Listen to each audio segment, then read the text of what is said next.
ГСП онлайн. Городские новости сейчас. Недавно уфтинская команда вернулась с вологодского турнира по спортивному мячу. Эта дисциплина напоминает историческое фехтование, однако менее травматична. Вместо тяжелого железного доспеха – легкая защитная форма. И меч не выкованный из железа, а собранный из полимерных материалов. Все это позволило «Жемчужине Севера» впервые представить совсем юных участников – от 8 лет. Для них на соревнованиях были особые правила. Ходит инструктор, он принимает определенные стойки, которые положены, и участник должен набрать максимальное количество очков по правилам ФСМ. То есть корпус, голова 2 очка, нога, рука по 1 очку. Вот Матвей набрал, по-моему, 74 балла.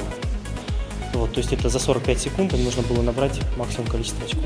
Всего от нашего города в соревновании участвовало 9 бойцов в 5 возрастных номинациях. Сборная Ухты выступила результативно, заняв 2 первых, 3 вторых и 2 третьих места. Александр Зардинов, тренер начинающих спортсменов, считает выступление команды достойным и отмечает 2 подопечных – 11-летнего Матвея Кожевина и 17-летнего Даниила Примачука. Волновались очень сильно, соперничество было большое. Когда вышел на ринг, уже ни о чем не задумывался, просто бил и выжимал из себя все, что было.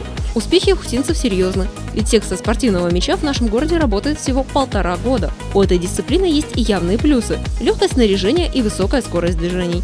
Как показывает практика клубов других городов, большая часть спортсменов, став совершеннолетними, перейдет в историческое фехтование, уже обладая при этом главным преимуществом – опытом.